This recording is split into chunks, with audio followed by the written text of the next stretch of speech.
नमस्कार दोस्तों, स्वागत है आप सभी का जीएस वेल्थ क्रिएशन चैनल में। मैं आपका दोस्त Gajraj Singh, SEBI NISM certified research analyst.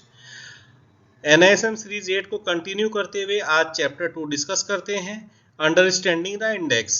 जल्दी से आप डिस्क्लेमर पढ़िए, फिर आज का वीडियो स्टार्ट करते हैं।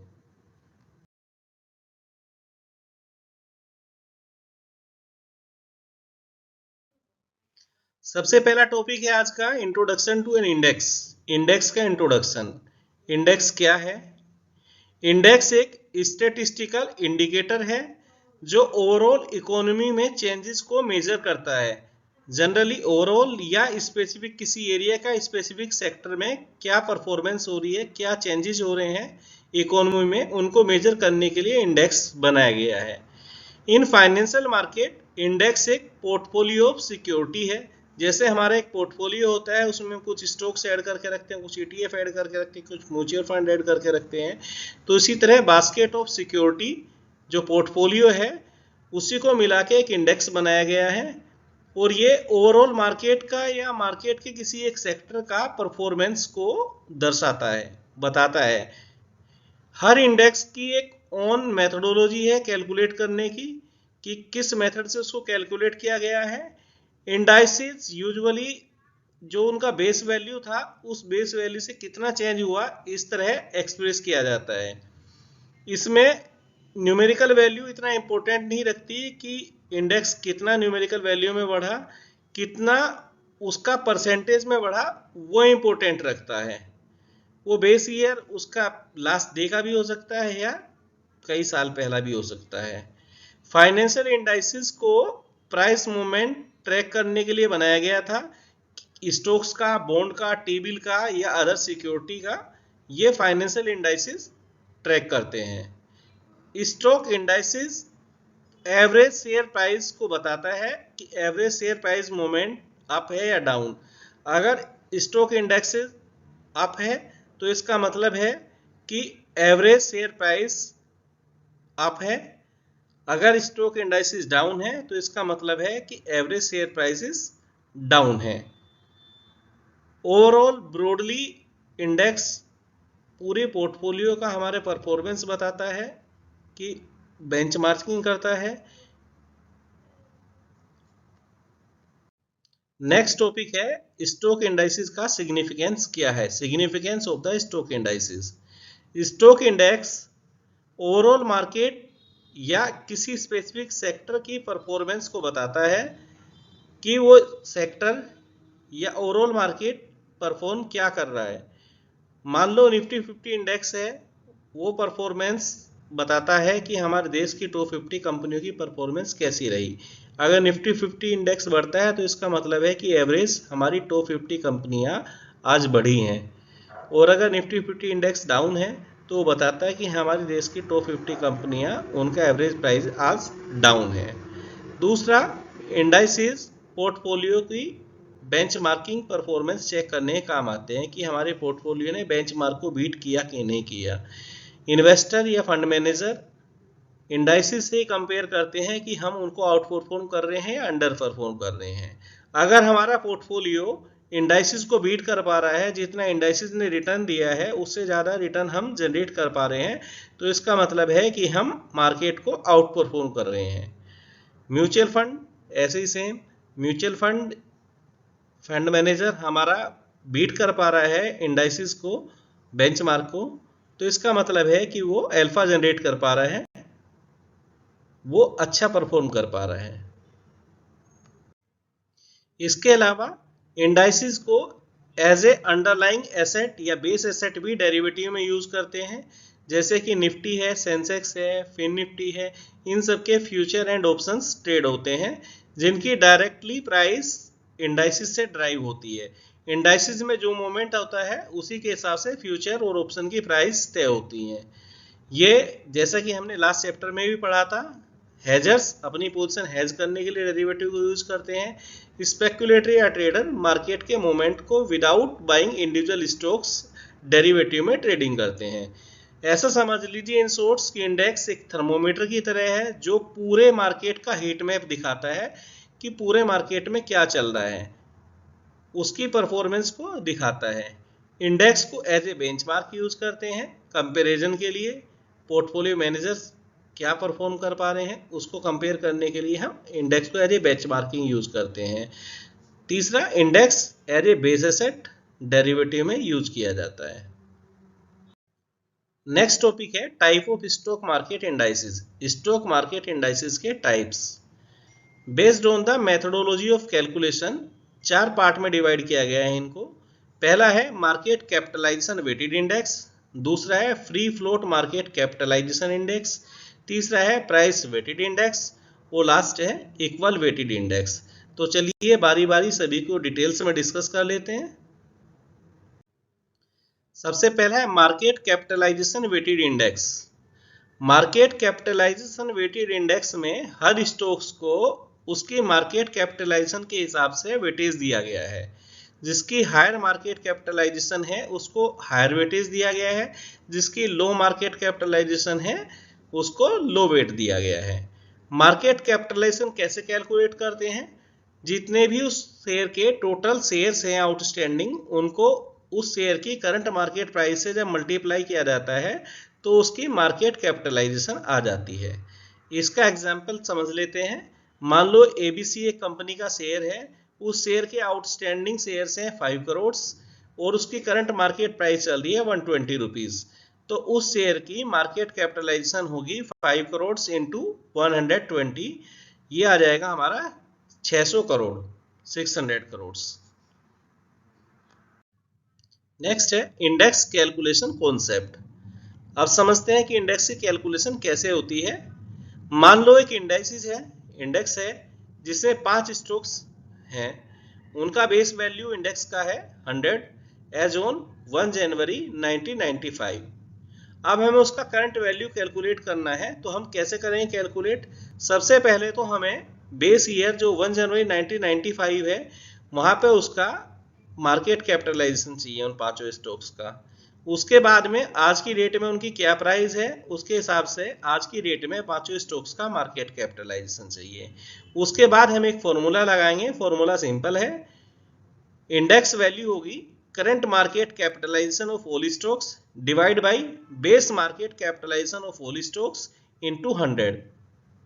मार्केट कैप वेटेड इंडेक्स जो है वो जो बड़ी कंपनियां हैं, क्योंकि मार्केट कैपिटलाइजेशन जिसका बड़ा है उसी को ही ज्यादा इंपॉर्टेंस दी जाएगी, उसको ही ज्यादा वेटेज दिया जाएगा। जैसे कि रिलायंस है, टीसीएस है, इनको निफ्टी में ज्यादा वेटेज दिया जाता है जिनकी स्मॉल कैपिटलाइजेशन है, जिनकी कैपिटलाइजेशन कम है। इंडेक्स वैल्यू कैलकुलेट होती है करंट मार्केट कैपिटलाइजेशन और बेस मार्केट कैपिटलाइजेशन के बेस पर।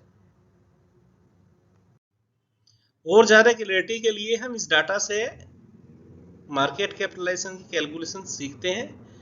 मान लो ये 5 स्टॉक्स हैं, एक स्टॉक्स का नाम है एजेड, दूसरे का बीवाई, तीसरे का सीएक्स, चौथे का डीडब्ल्यू और पांचवे का ईयू। 1 जनवरी 1995 में इनकी प्राइस थी 150 रुपीज, बीवाई की थी 300 रुपीज, सीएक्स की थी 450, डीडब्ल्यू की थी 100, ईयू की थी 250। Number of shares in lakhs में थे 20 लैक्स, बीवाई के 12 लैक्स, सीएक्स के 16 लाख, डीडब्ल्यू के 30 लैक्स, ईयू के 8 lakhs.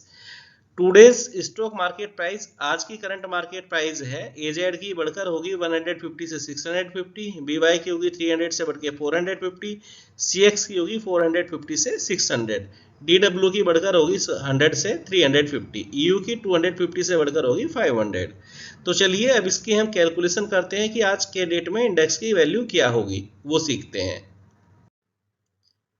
Market capitalisation weighted index की कैलकुलेशन करने के लिए सबसे पहले हमें बेस ईयर में मार्केट कैपिटलाइजेशन जानना पड़ेगा कि बेस ईयर 1 जनवरी 1995 में बेस मार्केट कैपिटलाइजेशन कितना था। उसके लिए हमें एज ऑन 1 जनवरी 1995 में जितनी उसकी प्राइस थी और जितने शेयर्स अवेलेबल थे उनकी मल्टीप्लाई करनी पड़ेगी। तो हम एजेड शेयर की जब निकालेंगे प्राइस मार्केट कैपिटलाइजेशन तो 150 उसकी प्राइस थी और number of shares in lakhs थे 20 लैक्स। तो 150 इंटू 20 लैक्स तो 3000 लैक्स इसकी मार्केट कैपिटलाइजेशन होगी। सेम इसी तरह बीवाई स्टॉक्स की निकाल लेंगे, उसकी प्राइस थी 300 रुपीज, नंबर ऑफ शेयर थे 12 लैक्स, तो 300 इंटू 12 लैक्स तो 3600 लैक्स हो गया। इसी तरह सी एक्स की प्राइस थी 450, नंबर ऑफ शेयर्स थे 16 लाख, तो 450 की मल्टीप्लाई करेंगे तो 16 लैक्स थे, तो 70 to 100 लैक्स हो जाएगा। DW शेयर की निकाल लेंगे, 100 उसकी प्राइस थी, नंबर ऑफ शेयर थे 30 लैक्स, तो 100 इंटू 30 लैक्स करेंगे तो 3000 लैक्स हो जाएगा। इसी तरह EU शेयर्स की निकाल लेंगे, प्राइस थी 250, नंबर ऑफ शेयर्स थे 8 लाख, तो 250 इंटू 8 लाख तो 2000 लैक्स। तो टोटल मार्केट कैपिटलाइजेशन जब इन पांचों स्टॉक्स की ऐड करेंगे तो हमारी आ गई 18,800 लैक्स। अब इस टोटल मार्केट कैपिटलाइजेशन के हिसाब से हम उनको वेटेज देंगे। 18,800 लैक्स हमारी टोटल इंडेक्स की मार्केट कैपिटलाइजेशन है और एजेड स्टॉक्स का हमारे मार्केट कैपिटलाइजेशन है 3000, तो उसी हिसाब से उसका वेटेज निकल के आता है 3000 divide by 18,800 into 100 0.16। BY stocks का निकल के आता है 3600 divide by 18,800 into 100 0.19। CX share का निकल के आएगा 70 to 100 lakhs divide by 18,800 lakhs into 100 0.38। DW share का निकल के आएगा 3000 lakhs divide by 18,800 lakhs into 100 0.16। EU stocks का निकल के आएगा 2000 lakhs divide by 18,800 lakhs into 100, तो ये आएगा 0.11। टोटल वेटेज हो जाएगा हमारा 1। अब इनकी न्यू प्राइस हमें दी हुई है, प्राइस 150 से बढ़कर हो गई 650, तो इसका न्यू मार्केट कैपिटलाइजेशन हो जाएगा 650 इंटू 20 लाख शेयर अवेलेबल थे, तो 650 इंटू 20 टोटल मार्केट कैपिटलाइजेशन हो जाएगा 13,000 लैक्स। इसी तरह BY शेयर का आज की मार्केट प्राइस है 450, इसके शेयर अवेलेबल थे 12 लैक्स, तो 450 इंटू 12 लैक्स तो हो जाएगा 5400 लैक्स। नेक्स्ट CX शेयर की प्राइस होगी बढ़कर 600, शेयर अवेलेबल थे 16 लैक्स, तो इसकी प्राइस हो जाएगी मार्केट कैपिटलाइजेशन 9600 लैक्स। इसी तरह DW की भी निकाल लेंगे, उसकी प्राइस आ गई है, मार्केट कैपिटलाइजेशन आ गई 10,500 लैक्स, EU की 4,000 लैक्स। टोटल मार्केट कैपिटलाइजेशन आज की डेट में निकाल लेंगे तो ऐड करके आ रहा है हमारा 42,500 लैक्स। इसी तरह अब हम इनको नया वेटेज दे देंगे। अब जिसका मार्केट कैपिटलाइजेशन 13,000 है, टोटल इंडेक्स का मार्केट कैपिटलाइजेशन अब हो गया 42,500, तो उसका मार्केट कैपिटलाइजेशन के हिसाब से वेटेज इंडेक्स होगा 42,500 से डिवाइड करेंगे 13,000 को और 100 से मल्टीप्लाई कर देंगे तो आएगा 0.31। इसी तरह BY स्टॉक्स का निकाल लेंगे, 5400 डिवाइड बाई 42,500 इंटू 100 तो ये 0.13 आ जाएगा। इसी तरह CX का निकाल लेंगे, 9,600 लैक्स डिवाइड बाई 42,500 इंटू 100 0.23। इसी तरह करके हम पूरा नया वेटेज दे देंगे। इस तरह से वेटेज कैलकुलेट होता है। तो एजेड शेयर का जो पहले वेटेज था 0.16 वो बढ़कर हो गया 0.31, क्योंकि इसका मार्केट कैपिटलाइजेशन बहुत ज़्यादा बढ़ा है। मार्केट कैपिटलाइजेशन तो सभी के बढ़े हैं क्योंकि सभी की प्राइस बढ़ी है, पर कंपेरेटिवली इसकी ज़्यादा बढ़ी है। BY शेयर का जो मार्केट कैपिटलाइजेशन 0.19 था अब हो गया 0.13, क्योंकि इसकी मार्केट कैपिटलाइजेशन इतनी नहीं बढ़ी जितनी कि एजेड शेयर की बढ़ी थी। टोटल वेटेज यहाँ पे भी 1 ही होगा। तो इस तरह से हम मार्केट कैपिटलाइजेशन के हिसाब से इंडेक्स कैलकुलेट करते हैं। आई होप ये आपको क्लियर हो गया होगा। नेक्स्ट है free float market capitalisation index. इस इंडेक्स में फ्री फ्लोट मार्केट कैपिटलाइजेशन के हिसाब से वेटेज दिया जाता है। कंपनियों में share held different stakeholders के पास शेयर रहते हैं, जिनमें से है प्रमोटर वो लोग होते हैं जो कंपनी जब इस्टेब्लिश हुई है उसमें जिन्होंने पैसा लगाया है, वो कंपनी के फाउंडर्स या ओनर्स होते हैं।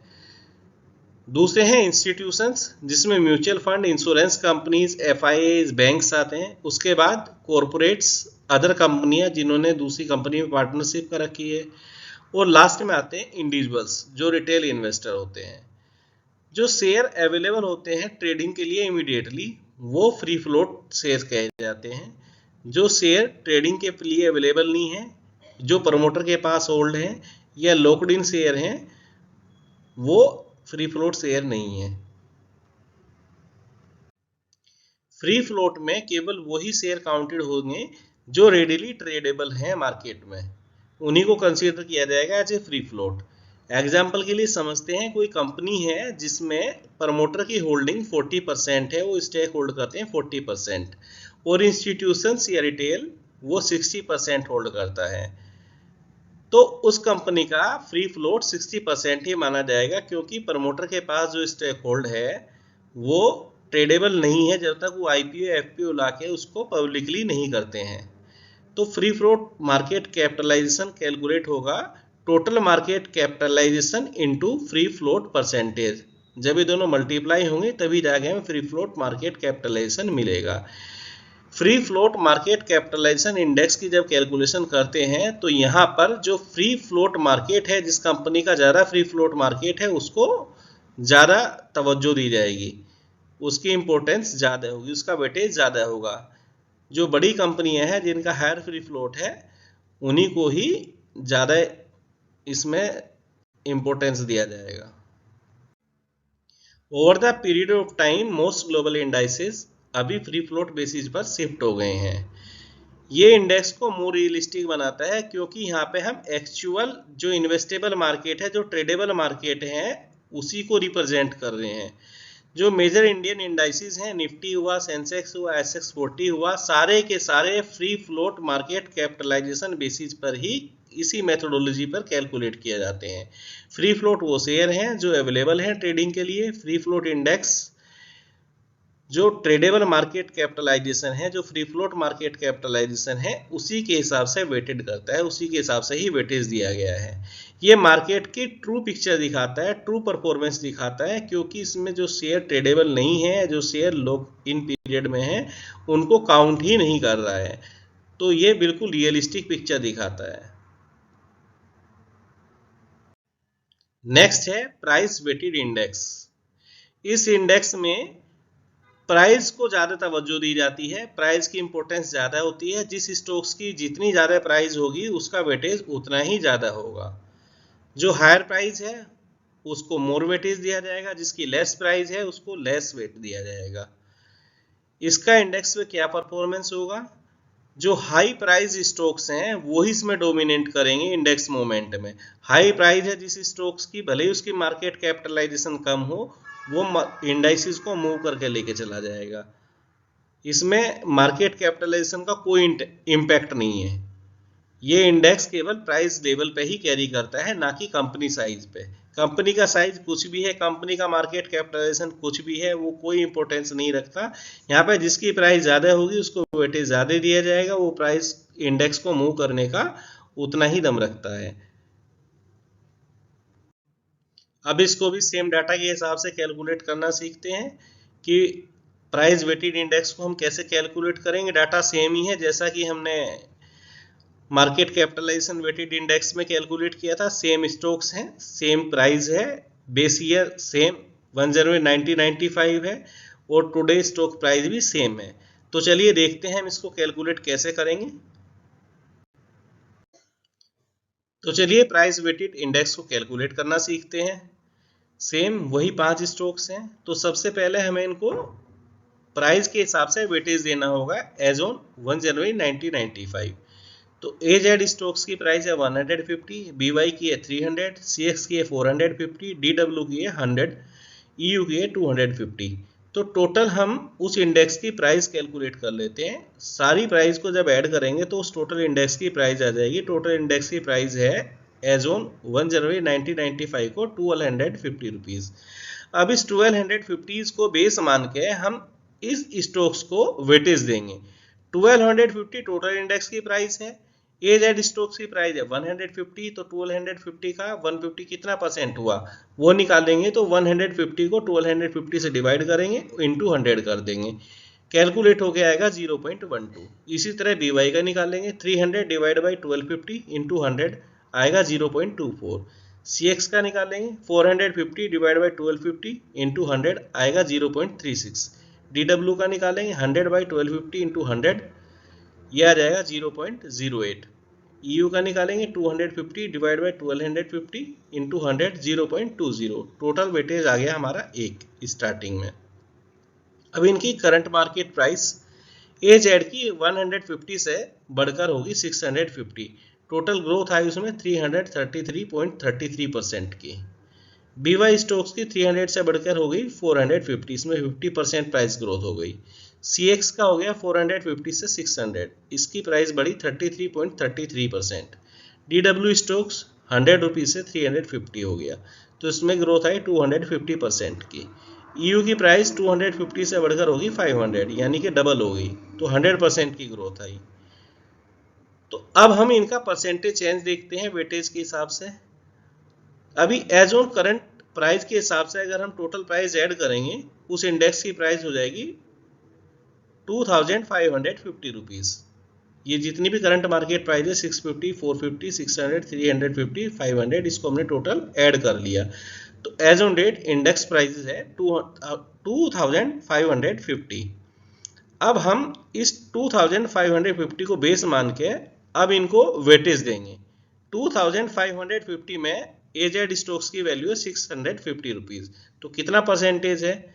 तो 650 डिवाइड बाई 2550 इंटू 100, तो इसका वेटेज आ गया 40% का। इसी तरह BY स्टॉक्स का, इसकी प्राइस थी 450 डिवाइड बाई 2550 इंटू 100, यह आ जाएगा 12% का।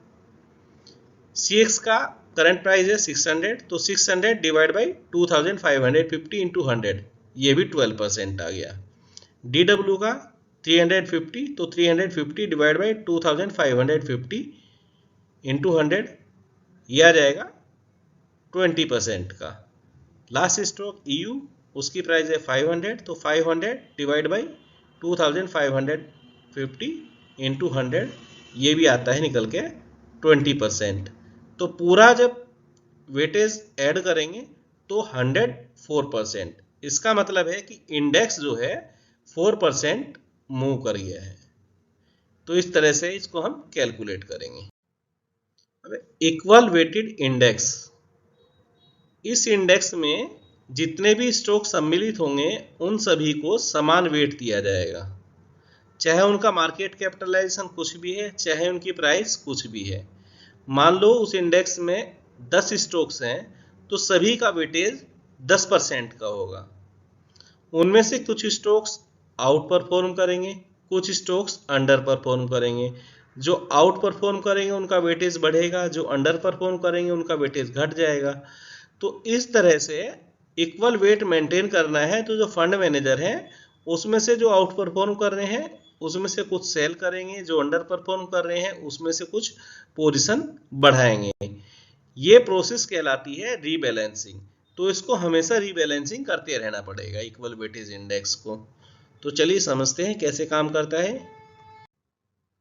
सेम ऐसे ही एग्जांपल मानते हैं। इनिशियली सेटअप हुआ इक्वल वेटेड इंडेक्स 1 जनवरी 1995 को, और उसमें 4 स्टॉक्स मिला के बनाया गया उस इंडेक्स को। तो 4 स्टॉक्स हैं, तो सभी का वेटेज कितना होगा? 25, 25, 25%। तो हर स्टॉक्स का अभी वेटेज है 25%। अब उसमें से टोटल वैल्यू थी 1,20,000 सी, मान लो उस टाइम स्टॉक्स प्राइस की। अब आज की करंट टोटल वैल्यू होगी 1,46,000। तो अब नए इंडेक्स की वैल्यू क्या होगी? जो करंट वैल्यू है 1,46,000, उसको डिवाइड करेंगे बेस वैल्यू से 1,20,000 से, और मल्टीप्लाई कर देंगे 100 से। तो ये वैल्यू निकल के आ रही है 120.67। तो इसका मतलब है कि उस इंडेक्स में 21.67% बढ़ गया है वो इंडेक्स। डाटा पे देखते हैं इसको। डाटा से कैलकुलेशन सीखते हैं कि इक्वल वेटेज इंडेक्स को कैसे कैलकुलेट किया जाता है। मान लो एक इंडेक्स है जो इक्वल वेटेज इंडेक्स है, उसमें 4 स्टॉक्स हैं। स्टॉक्स हैं P, Q, R, S, जिनकी प्राइस 1 जनवरी 1995 को है P की 100 रुपीज़, जिसकी क्वांटिटी है 300। Q स्टॉक्स है, उसकी प्राइस है 150 और क्वांटिटी है 200। आर स्टॉक्स है, उसकी प्राइस है 125 और क्वांटिटी है 250। एस स्टॉक है, उसकी प्राइस है 200 रुपीज़ और क्वांटिटी है 150 रुपीज़। तो उनकी वैल्यू एज ऑन 1 जनवरी 1995 होगी, प्राइस इंटू क्वांटिटी। पी की होगी 100 इंटू 300 30,000, क्यू की होगी 150 इंटू 200 30,000, आर की होगी 125 इंटू 240 30,000, एस की होगी 200 इंटू 150 30,000। टोटल वैल्यू होगी 1,20,000। तो इस इंडेक्स में ऐसे क्वांटिटी एडजस्ट की गई है कि हर शेयर की वैल्यू 30,000 ही है। हर शेयर की वैल्यू हमें 30,000 मिल रही है, जिससे कि उनका वेटेज इक्वल हो गया 1,20,000 टोटल इंडेक्स की वैल्यू है और हर स्टॉक्स की वैल्यू है 30,000। तो हर स्टॉक्स का वेटेज हो गया 0.25। पी का भी 0.25, क्यू का भी 0.25, आर का भी 0.25, एस का भी 0.25 और टोटल इंडेक्स का वेटेज हो गया हमारा 1। अब उनकी करंट मार्केट प्राइस है, पी की 100 से बढ़ के होगी 150, यानी कि उसमें प्राइस चेंज हुआ 50% का। क्योंकि 150 से घटकर रहेगी 130, यानी कि उसके प्राइस चेंज हुआ -13.33, प्राइस घटी है उसकी। आर स्टॉक से उसकी प्राइस 125 से बढ़कर होगी 200 रुपीज़, यानी कि उसकी प्राइस में जंप आया 60% का।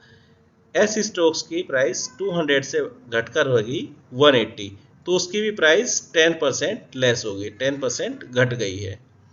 तो अब इनकी करंट वैल्यू निकाल लेते हैं। पी की क्वांटिटी 300, करंट प्राइस होगी 150, तो 300 इंटू 150 45,000।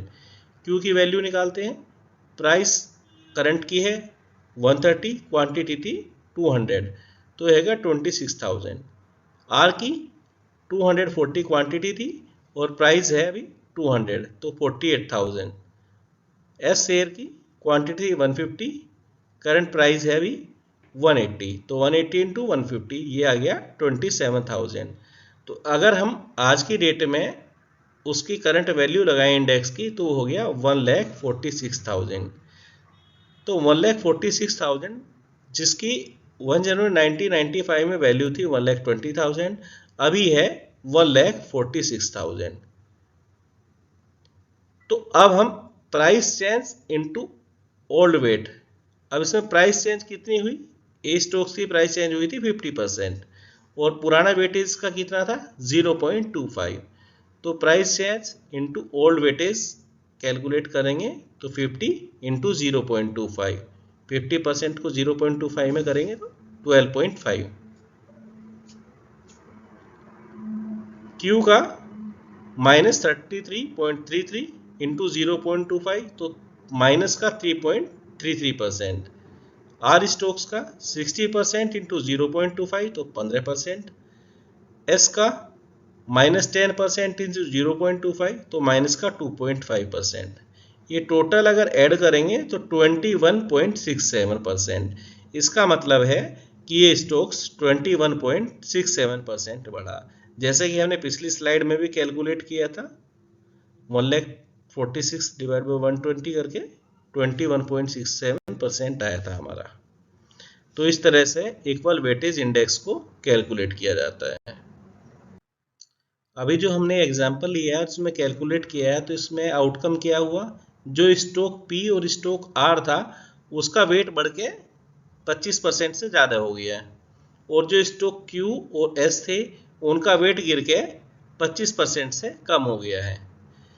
ये था इक्वल वेटेज इंडेक्स। इसमें हमें वेटेज इक्वल रखना है, तो हमें इस वेट को रिस्टोर करना पड़ेगा। तो जिनका वेट घटा है, जो वेट क्यू एंड एस वाले हैं, स्टॉक्स क्यू और एस जिनका वेट कम हुआ है 25% से, तो हमें उनकी क्वांटिटी बढ़ानी पड़ेगी ताकि हम वापस फिर 25% वेटेज दे सकें उनको। और जिनका वेटेज बढ़ गया है, स्टॉक पी और स्टॉक आर, उनकी हम क्वांटिटी कम कर देंगे। यही रिबैलेंसिंग है। जिसका वेटेज बढ़ गया उसको कम करना है, जिसका कम हो गया उसको बढ़ाना है। लास्टली हमें अपना बैलेंस करना है 25%, 25%, 25%, 25%। तो हमें यहाँ पे पी और आर को सेल करना पड़ेगा और क्यू और एस को खरीदना पड़ेगा। ये काम फंड मैनेजर का है। तो इस तरह से स्टॉक की रीबैलेंसिंग की जाती है और इक्वल वेटेज इंडेक्स इस तरह से कैलकुलेट किया जाता है। तो आज के वीडियो में बस इतना ही। 3 टॉपिक्स हमने कवर कर लिए हैं, अब इसके 4 टॉपिक बचे हैं जो हम इस वीडियो के नेक्स्ट पार्ट में डिस्कस करेंगे। अगर आपको ये वीडियो पसंद आया है तो लाइक कीजिए, कमेंट्स कीजिए, चैनल को सब्सक्राइब कीजिए। अगर आपके कोई डाउट्स हैं, कुछ भी समझ में नहीं है तो आप कमेंट्स में पूछ सकते हैं या मुझे आप डायरेक्टली संपर्क कर सकते हैं। So thank you so much. मिलते हैं नेक्स्ट पार्ट में।